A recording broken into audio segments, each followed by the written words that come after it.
Manipur Chief Minister si akoi hanjan unare mangonda akoi all parties meeting to binaba kaya kan haja kadu mangna adu to bidaba loina ma unaraga akoi si hauji Manipur tholi ba issue si shanti porona ba adi appeal to si haibasu mangna tawda ba haiba meeting di pangthok pa du madu tawda ba aduna adu mamyam lakpadagi akoi ina nuaita ba fauri ade man akoi hauji matam sida akoi ngasi unaba meeting na khana jaba matam da akoi Manipur ra hauji yam maroi ba educational institution si akoi indefinite akoi suti thaga pai batare masi masu yam nuaita ba adagi amana mu akoi Manipur da thoi ba thoro si manung yam nang pa mana akoi numi kharani mamang da Kamal Babu si akoi mak si army ke jang ra thorak da ba kanana kumaina magi no khang da ba adum su koi threat bia khana jai aduna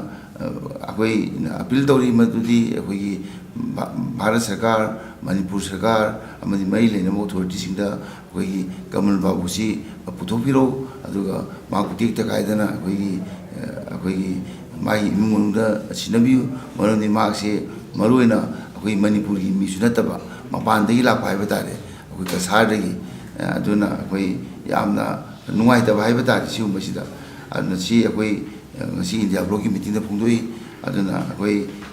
yam marui ba na akoi all party delegation am san ba hona jaba aduga madu kauno hona da akoi chief minister na tabidra banina mani yabidra banina akoi madu akoi ngasi tin miliba party sing asina like minded party atop mi singa individual sing aduga yar dia te intellectual sing yauna akoi Delhi da parliament session gi manung sida winter gi masida koi ada prime minister office dharna to ba ada koi gi mantri sing unaba political party sing unaba aduga makoi me ang punna asoba koi gi silent protest demonstration nama Manipur shanti leina bi dongta Manipur unity amusu integrity Manipur da koi common harmony lagna bi dongta koi pangthok sagani haina ngasi gi koi wire lawi aduna madugi kenosida koi advance di moina nong nini sibang da koi Delhi da koi salagani akoi party khuding maki lusing basing loina pau phawna re akoi SP gi akoi lusing ba akile ja ko pau phawna re moi party khudang da duna koi yamna mai pa kwa adumba akoi kenoma oigani haina khali khongjang oigani khali handa sarka dawisi adum sida bauda prime minister tabi ratraba aduga Bharat ki akoi lusingwe tabi ratraba adu budi kari makha sathaka dagi haibdo akoi mathang dam akoi India block Manipur na miyang ta naraga khana jagani haina yana convener moi thamjari ai mathang da MPCC gi president akoi nusi jarba honorable MLA ke Megha Chandra Singana wabong gar thambigani. Good afternoon. Press and media is now sing and Kaikuna Chabachari. Today, Dogna Nasigi press conference Sida Yawiriba India Blocky delegates sing 10 political party leaders sing and a Mingo in a Loina Panjadrabasu and Kaikuna Chabachari. Nasigi press conference Sida. Aikoina India block na asai aikoigi India block ki convener so haibi kare Manipur da sathariba amukta thoktriba violence masi laingak asina karamba kanda loisen ge khalibage amasung karigino asukkuina loisendriba se masigi matangda aikoina hanjanna honorable chief minister da kayarak aikoi political party sing paminana ba mayam ama haigibase aikoi gi tongan ba press and media da inside the assembly and outside the assembly aikoi mayam la political leaders sing sina solution porakna na bagi paminana ba initiate tau haibase ngasi bok tawdri aikoi na chalaga unaru ba kharadi leikhre aduna maram morkanda tabi raktabasi aikoi tha tramapan sangchile aduna aikoi gi India block na warep lauraga Delhi da national gi level da India block singi level akhoi gi national gi leader sing yaw state ki delegate sing yaw re hairaga akhoi ada protest tauna na ba next week probably in the next week masi akhoi sem saba akhoi haure advance team changna ga dore wafam di masi da mari leinana misi mina nong gi hengale I adagi tahoidaba thabak mayam ama prithivida utriba thabak mayam ama Manipur da nong gi sum henjalai adagi amukta government amana tauroidaba thabak si tawkhalai karino haibada satragi institutions karino sarkar sida paiba yaubiriba Honorable Chief Minister amadi atai Council of Ministers Manipur gi praja gi isa sing sugi kamta khanbidrabra Chhatra gi institution mayam se masi organization singna demand gi damak karigumba pandam amagi damakta ban blockade tawba adagi akhoi gi boycott tawba khopa mayam ji layeba ado Manipur gi da amadi prithvi da Bharat ki mafam khudingmaktasu sarkarna government ki institution school college adagi semi government private even the private school yauna matam kaktana thingjalle haibase sarkarna order thokpase masidi Manipur da khakta tari masigi double engine government asidagi tari aduna masi tahoide Manipur gi chhatra singi isa singi su singi horogli generation gi khara khanbiyo hoi covid matamda school college thingbadudi akhoi gi madugi covid na launa ganba laina oibani na launa rakani na thingki ba yawi government na adagi adudi india punom ta thingi government amad laina security forces marang kaina laina angang singi school college institution engineering college adagi mayam MBBS ki loine as a whole state ki department na the education department na thokpa sidi yamna laibak thi masi amukta ju thoktri masi tawbin handokpiyo akhoi hanadagi internet kayarak thingre adagi hanadagi thingaga ban blockade artificial blockade national highway sing da thingaga lei sanaba thangnaba essential commodity phangdadana lei blockade mayam sina adugi mathakta tongan ba organization da thingiba illegal Kangbu na thingiba aduga sarkar na su thingjanba ai koi su karai de hindui do a koi se karai de lei do no leiga ka ba leibagi private aur adagi india tongan be agency organization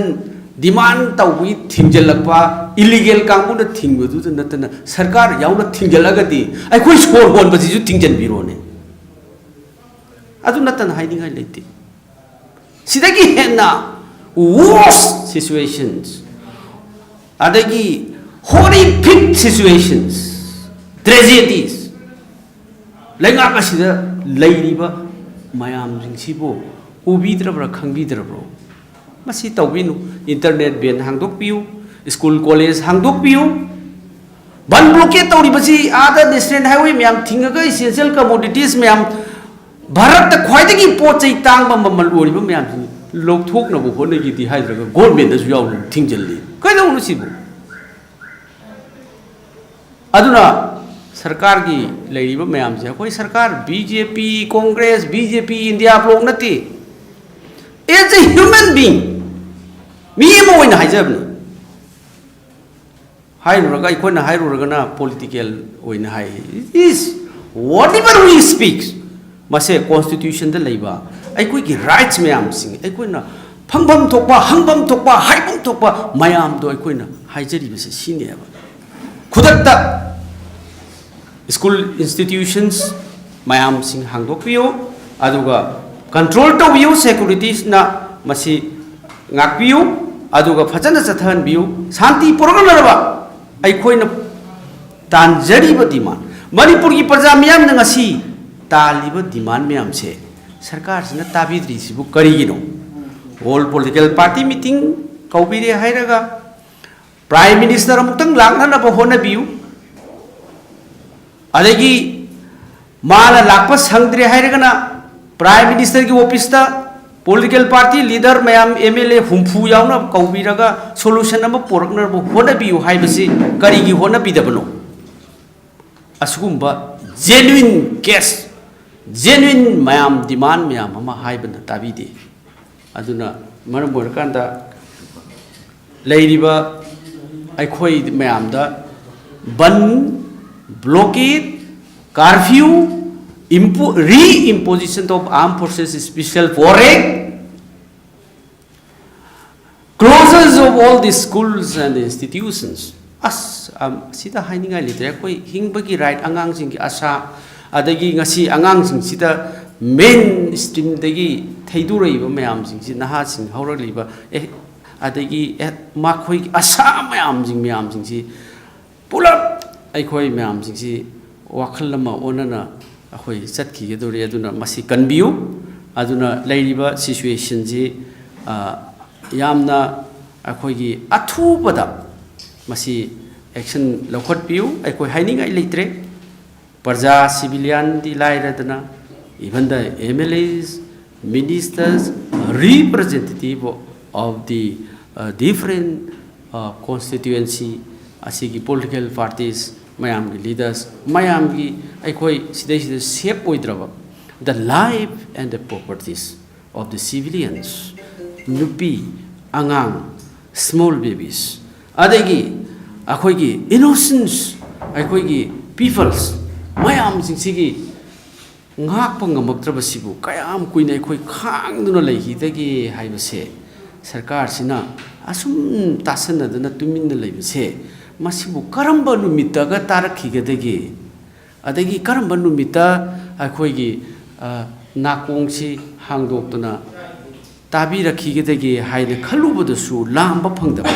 maramdi it has already gone 18 months sahi tha 3 panchayat khraba matungda sukta taraktarabasina aduna everything aikhoi asa leite hoje masigi whole responsibility adagi to initiate masigi initiate tawrana basidi sarkar hani haibasmiti kawiganu sarkar na masi initiate tawgatabani responsibility lobigedabani adagi prime ministers kauna na chief minister maya na sinbi gedabani delhi da chakkedabani unabi karigino 18 manbu asuk chaw pirang thoga honorable chief minister na prime minister officer link na phamaga solution tawnana bagi photo amta thagat pangam tabasibo Amit Shah ga link na phaminaraga Manipur gi leaders mayam kauraga phaminaraga solution tawna hona bangamdri su kariya ho bolege is there any wrong commitment karai the commitment taw bolegi bro lana aduna masi aikhoi yam wai aduna aikhoi gi lebak kanse aikhoi solution poraksi aikhoi gi mahuksa gi punsi hanjilakna naba masi any political party ngamoi civil society organization ngamoi adagi civilians ngamoi it is the only government parjagi democracy chat palebak sidati it is the only government sarkar sina khaktani aikoina masi solution propong ngadabusi aduna aikoi gidi in short aikoi 10 political party gidi aikoi sarkar da mukka hana remind tawjabani aikoi masi ga thingwa mayam lokthokpiu aduga sarkar na initiate tawbidramina koi delhi da chalaga aikoi gi hak mayam se aikoi gi demand tawna bi da ready le ri haina of akoi India block na lokthok jabani thank you